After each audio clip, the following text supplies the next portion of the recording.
구약 성경을 이해하기 위해선 이스라엘 역사 두 가지를 꼭 기억해야 합니다. 첫 번째로는 출애굽 사건입니다.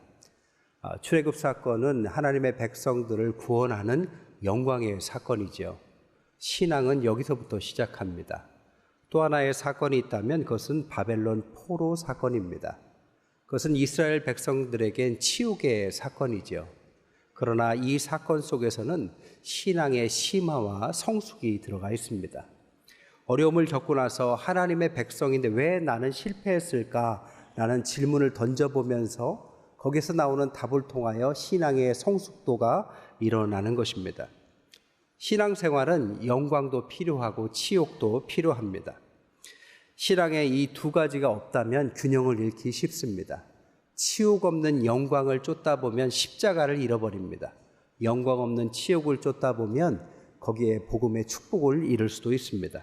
그렇기 때문에 이 두 가지를 어떻게 잘 받아들이냐에 따라서 균형 잡힌 성숙한 신앙으로 성장하게 되는 거죠. 하나님의 백성들이 바벨론 포로의 사건을 통해서 어려움을 겪고 있을 때 하나님은 한 명의 선지자를 이 땅에 보내셨습니다. 정확하게 말하면 그 어두운 시대에 한 명의 선지자를 이 땅에 던지셨습니다. 그 이름이 바로 오늘 본문의 예레미야입니다. 예레미야의 이름의 뜻은 하나님께서 세우셨다, 하나님께서 던지셨다라는 뜻입니다. 그 시대에 이 예레미야 선지자를 W. 화이트라는 구약학자는 뭐라고 표현하느냐? 구약의 역사에서 가장 용감하고 무게 있는 인물이었다. 천성적으로 수줍고 내성적이고 사교적이지 못했지만 그것 때문에 내적 갈등이 심했고 그래서 그를 말하기를 탄식과 눈물의 선지자라고 말한다. 결혼도 하지 않았습니다. 당연히 자녀도 없었죠. 그러나 그의 예언의 기간은 길었습니다. 5 왕의 치하 아래서 선지자 역할을 했죠. 25살부터 40년간 65세까지의 기간 동안에 예언을 했는데 그 시대가 공교롭게도 가장 이스라엘이 망해가는, 나라를 잃은 시기였습니다. 그러니까 가장 오래 비극적인 시간, 그 시간에 예언을 하는 사명을 가지고 이 땅에 던져진 선지자가 예레미야다라고 말할 수 있습니다. 그는 정치적이지 않았지만 그의 태도 자체가 정치적이었습니다. 그 당시에 바벨론이 팽창하면서 나라가 위기에 처하자 한쪽으로는 싸우자라는 강경파가 있었고 다른 한편으로는 화친하자는 화친파가 있었습니다. 그 둘의 줄다리기 싸움인데 이 예레미야는 하나님의 신탁을 뭐라고 전했느냐? 하나님의 계약 파기설, 이것을 가지고 이스라엘 백성에게 예언을 한 것입니다.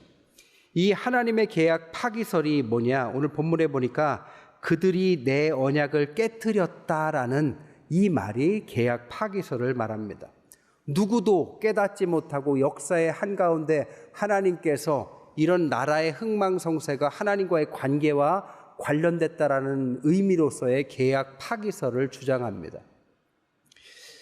여러분, 그러면 하나님과의 계약이 무엇이었고 어떻게 파기되었고 이유는 무엇이었을까요?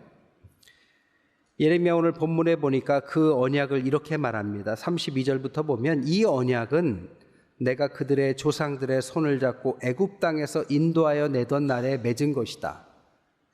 그러니까 이 언약이 뭐냐? 출애굽 후에 하나님과 이스라엘이 맺은 언약이었고, 두 번째로는 내가 그들의 남편이 되었다. 이스라엘을 아내로 삼고 하나님이 남편처럼 그의 백성을 보호하셨다. 또한 세 번째로는 그날 후에 나의 법을 마음에 뒀다는 뜻은 그날에는 옛날 첫 계약에는 그 계약이 가시적이었고 눈에 보였다라는 것입니다. 정리하자면 출애굽 후에 맺은 계약이었고 하나님께서 그의 백성들에게 남편이 되어 주셨고 그리고 그것은 눈에 보이는 법이었습니다. 한마디로 말하면 이것은 율법이었습니다. 613개로 구성된 하나님께서 주신 율법, 하나님께서 그것을 모세를 통해서 두 돌판을 중심으로 십계명과 율법을 하나하나 가르쳐 주시죠. 그런데 이 율법이 어떤 계약 사항이었느냐? 신명기 6장 3절에 보니까 이스라엘아 듣고 삼가 그것을 행해라. 그리하면 내가 복을 받고 내 조상의 하나님 여호와께서 내게 허락하신 것 같이 젖과 꿀이 흐르는 땅에서 내가 크게 번성할 거다. 주신 그 계약대로만 살면 하나님이 축복하실 거다라는 계약이었습니다. 이게 옛 계약이었죠. 그러나 이스라엘 백성들은 그 계약을 아멘하고 받았음에도 불구하고 가나안 땅으로 들어가자마자 마음이 변해버렸습니다. 화장실 들어갈 때와 나갈 때가 달라진 것처럼 가나안 땅에 들어가기 전에는 마음이 급해서 그 계약을 하나님 앞에서 잘 지키겠다라고 약속했지만 들어가 보니까 마음이 변했어요. 왜 변했느냐? 그동안 농사를 한 번도 지어보지 않았기 때문입니다. 가나안의 정착 생활을 시작하자 농경사회로 변하는데 농사를 지어보지 않았으니까 그 시대에 그 농사를 짓는 토착민들이 믿는 바알과 아세라, 우상 숭배에 기대기 시작한 거죠. 그러니까 이중적인 행동을 한 것입니다. 하나님하고 약속도 알고 그러나 실제적인 행동은 우상을 숭배하는 이중적 모습을 보였죠. 그래서 하나님께서 그 계약을 파기하시겠다 이렇게 말씀한 거죠. 그들은 예배와 예물은 철저하게 드렸습니다.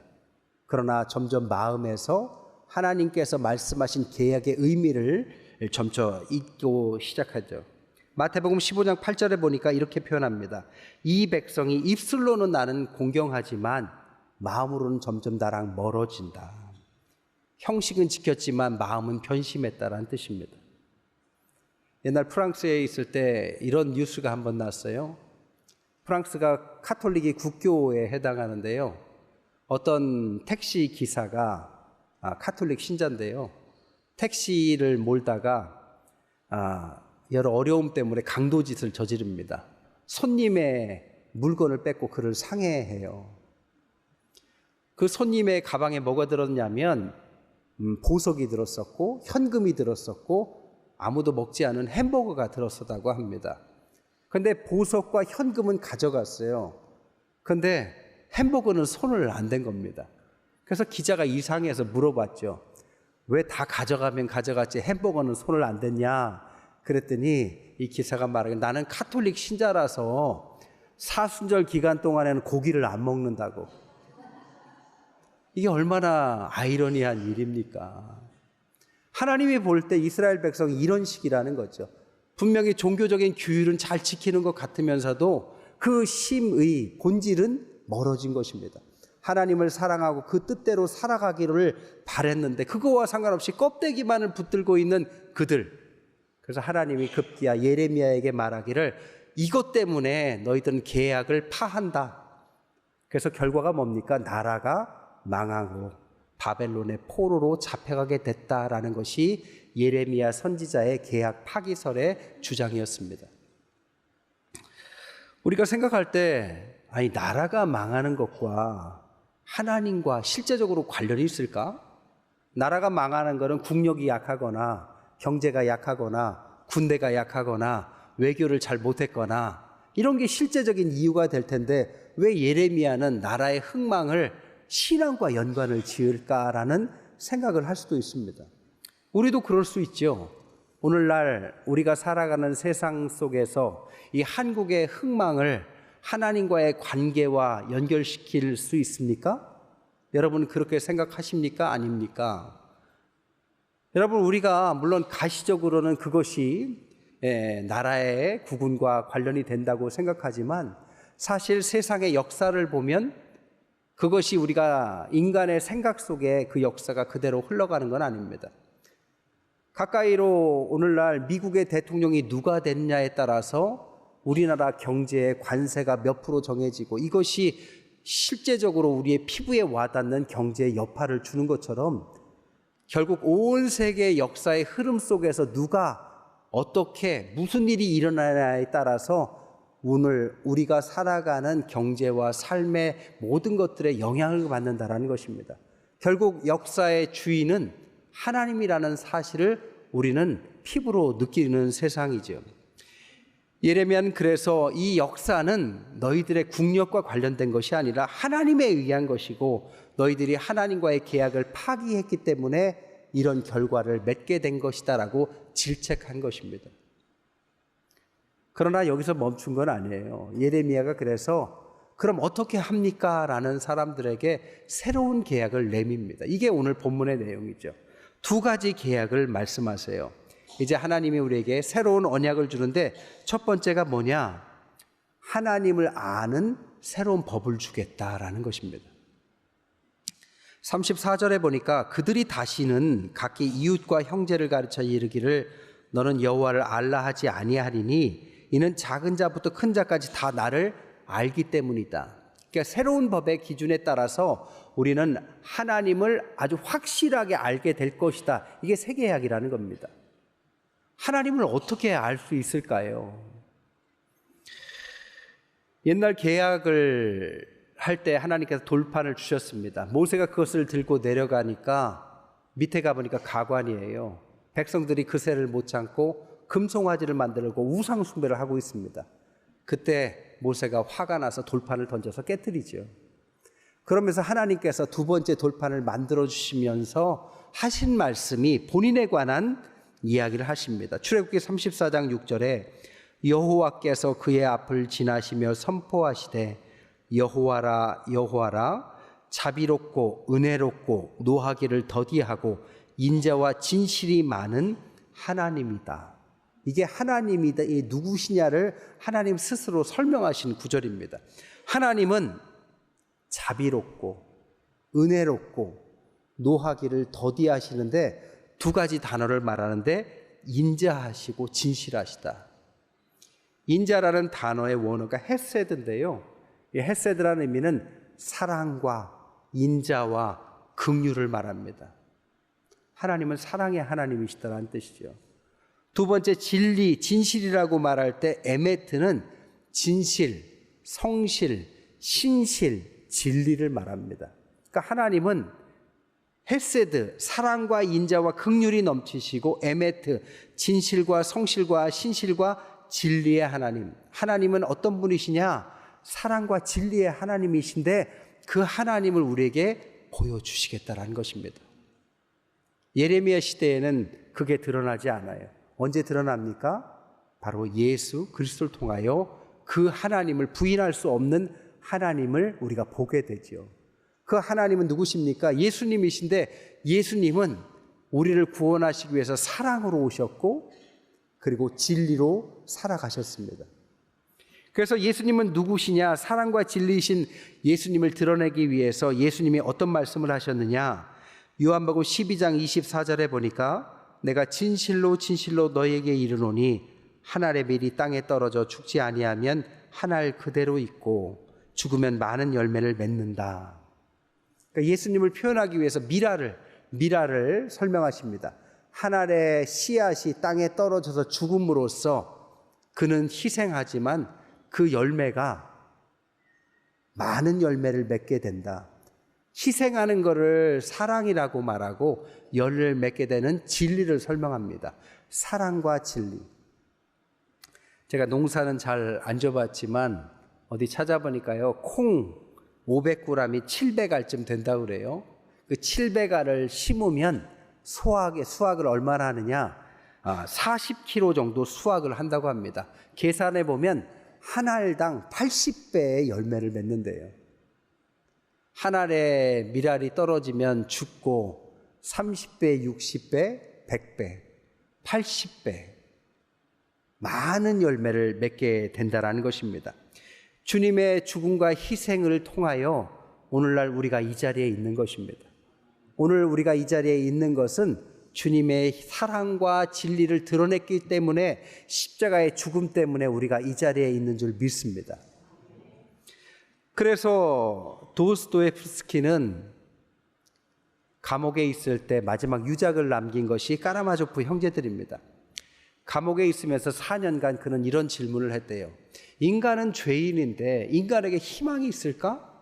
그러면서 성경을 들고 4년간 열심히 읽었다고 합니다. 그리고 쓴 유작이 까라마조프의 형제들입니다. 많은 내용이 있지만 그 내용의 핵심이 뭐냐? 인간에겐 희망이 없다. 그러나 희망이 있다면 그것은 주님을 따라서 한 알의 밀알이 되는 삶을 살 때 희망이 있는 것이다 라고 그 주제를 드러냈다는 거죠.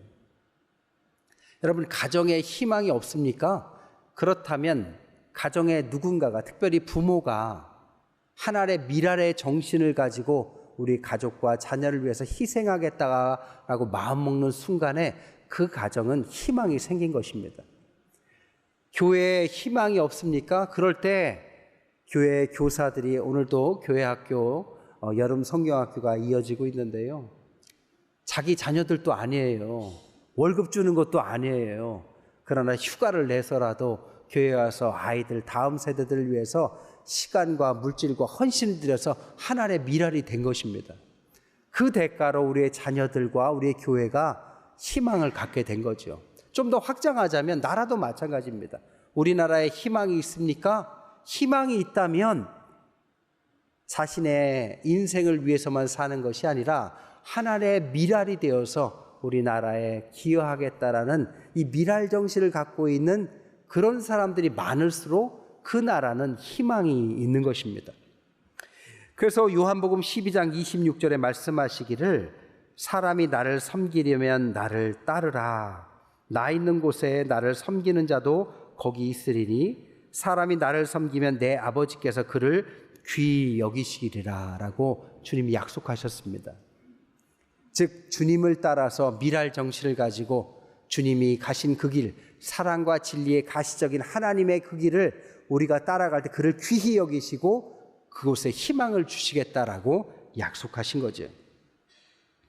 우리가 태어나서 젊으면요, 꿈이 커요. 막 세계를 넘나들면서 큰 일을 하려고 합니다. 시간이 지나면 세계가 나라로 줄어들어요. 그러다가 또 시간이 지나면 마을로 줄어들고요, 더 줄어들면 가정으로 줄어들고, 그러다가 나이가 먹으면 어떤 생각이 드느냐, 나 하나 건사하는 것도 쉽지 않구나. 인간의 큰 뜻이라는 것이 고작 그 정도입니다. 그러나 우리가 하나님의 말씀대로 따라가면 어떻게 되느냐, 나는 주님의 길을 따라서, 주님의 뜻을 따라서 미랄이 돼야 되겠다. 작게는 우리 가정을 위해서 미랄이 돼야 되겠다. 우리 교회를 위해서 미랄이 돼야 되겠다. 우리 나라를 위해서 미랄이 돼야 되겠다. 우리 세계를 위해서 미랄이 돼야 되겠다 한다면 나중에는 하나님께서 큰 역사의 주인공으로 만드시는 것입니다. 예수님도 그러셨어요. 사역을 시작하시면서 전 세계 엘리트들을 막 파송해서 지부를 내고 막 세계를 들었다 놨다 하려고 큰 뜻을 품지 않으셨습니다. 어줍지 않은 12명의 제자들, 직업도 어부들이 대부분이고 배우지 못한 사람들, 한 명은 그나마도 배신하는 그 사람들을 놓고 하나의 미랄이 되셨죠. 발을 씻겨주면서 그들을 세워가셨습니다. 그들이 또 다른 사람을 세워갖고 지금 2000년이 흐르고 나서 전 세계 80억 인구 중에 25억 이상이 예수님을 따르는 사람들입니다. 비결이 뭐냐? 한 가지입니다. 사랑과 진리를 드러내신 하나님의 미랄 정신으로 살아가는 것. 그래서 그것은 숨길 수가 없는 것입니다. 작게 시작하지만 그것이 세상을 살리는 것이고 그것이 새로운 법 첫 번째라는 것입니다. 두 번째 법은 뭐냐? 죄사함을 받는 법입니다. 34절에 보니까 내가 그들의 악행을 사하고 다시는 그 죄를 기억하지 않겠다, 이렇게 말씀하시죠. 그러나 이스라엘 역사를 보면 예레미야가 볼 때 인간은 사실 죄를 해결할 수 없다는 사실을 그는 깨닫죠. 아무리 좋은 왕이 태어나도 그때뿐입니다. 역사를 아무리 돌아봐도 인간에게는 죄를 해결할 능력이 없습니다. 그래서 새로운 계약을 하나님 앞에서 그 신탁을 받고 계시하죠. 그게 누굽니까? 바로 예수 그리스도, 또 예수 그리스도죠. 예수 그리스도가 누가 되셔서 그 일을 하십니까? 대제사장이 되셔서 죄사함을 이루는 거죠. 이스라엘 백성에게는 죄사함을 이루는 법이 뭐냐? 아론의 반차를 따른 대제사장들, 인간의 제사장들이 자신의 죄뿐 아니라 그 백성의 죄를 위해서 양손에 피를 들고 1년에 한 차례 죄를 사하는 정도가 죄사함이었습니다. 그러나 인간의 큰 죄를 사하기에는 턱없이 부족하죠. 그래서 인간의 대제사장의 후예가 아니라 바로 히브리서 5장에 보면 멜기세덱이라는 하나님의 대제사장이 나옵니다. 5장 6절에 보니까 내가 영원히 멜기세덱의 반차를 따르는 제사장이다. 그는 족보도 없어요. 하나님이 보내신 대제사장입니다. 예수님께서 이 멜기세덱, 아론이 아니라 멜기세덱의 반차 후예가 되셔서 그 족보를 따라서 예수께서 대제사장이 되셨고 스스로 흠없는 제물이 되셔서 우리 인간이라는 죄를 해결하셨다라는 약속을 주셨다라는 것입니다. 온전한 제사장, 온전한 제물, 여기에서 온전한 구속, 죄사함이 일어난 것입니다. 그래서 히브리서 5장 8절에 그가 아들이시면서도 받으신 고난으로 순종함을 배워서 온전하게 되셨다. 자기에게 순종하는 모든 자에게 영원한 구원의 근원이 되시고 하나님께 멜기세덱의 반차를 따른 대제사장이라 칭함을 받으셨다라고 기록하고 있는 것입니다. 말씀을 정리할게요. 여러분, 살다 보면 인생이 약간 공허해질 때가 있습니다. 그럴 때 인간이 하는 방법은 외적인 조건을 바꾸는 거죠. 직업을 바꾸거나 이사를 가거나 옷을 하나 사거나. 그러나 이렇게 인생의 공허함이 찾아왔다면 한 가지를 한번 해보십시오. 그게 뭐냐? 오늘 내가 혹시 하나님과 함께하지 않는 것은 아닐까? 이스라엘 백성들도 하나님을 알고 있었습니다. 그러나 하나님께서 계약을 파기하시고 새로운 계약을 했다라는 의미는 하나님과 함께하지 않았다는 것을 말하고 있는 것입니다. 오늘 우리가 하나님을 모르지 않기 때문에 이 자리에 와 있겠죠. 그러나 하나님과 함께하는 것은 아는 것과는 다른 차원의 문제입니다. 주님께서 예수님을 보내셔서 하나님을 알게 하시고 우리의 죄를 속했다라는 것은 하나님과 함께하는 방법을 여셨다라는 것을 말을 하는 거죠. 그리고 새로운 계약서를 오늘 우리에게 펼쳐 주신 것입니다. 새로운 계약서가 뭐냐? 내가 33절에 이스라엘의 집과 맺을 언약은 내가 나의 법을 그들의 속에 두고 그들의 마음에 기록하고 나는 그들의 하나님이 되고 그들은 내 백성이 될 것이다라는 새로운 계약서라는 것입니다. 이번에 선교를 갔는데 가기 전에 혹시 사고라도 나지 않을까 해서 여행자 보험을 하나 들었어요. 여행자 보험을 하나 드니까 약관하고 보험 증서가 왔습니다. 보고 거기에 뭐라고 쭉 계약서가 담겨 있고 마지막에 빈칸이 하나 있어요. 빈칸이 뭘까요? 자필 서명란. 내 이름을 쓰고 서명을 하는 거죠. 아무리 계약을 우리가 알아도 거기에 내 이름을 쓰고 사인하지 않으면 계약이 성립되지 않는 것입니다. 오늘 주님께서는 예레미야를 통해서 새로운 계약서를 오늘 우리에게 보내셨습니다. 하나님을 아는 것, 죄를 속하는 것, 성부, 성자, 성령을 통해서 역사 가운데 완벽한 계약서를 오늘 우리에게 주셨어요. 펜 준비되셨어요? 겉으로 쓸 필요는 없습니다. 오늘 본문에 뭐라고요? 나의 법을 그들 속에 마음에 기록했다. 거기에 여러분 이 시간 미루지 마시고 여러분의 이름을 자필 서명하십시오. 그리고 주님을 알고 주님 안에서 새로운 인생을 시작하는 인생인 줄 믿습니다. 이제 주님과 함께하는 것, 그것이 내 인생의 가장 중요한 축복이고 그 계약 가운데 살기를 원합니다라고 고백하는 한 주, 그리고 새로운 8월 한 달 되시기를 주님의 이름으로 간절히 축원드립니다.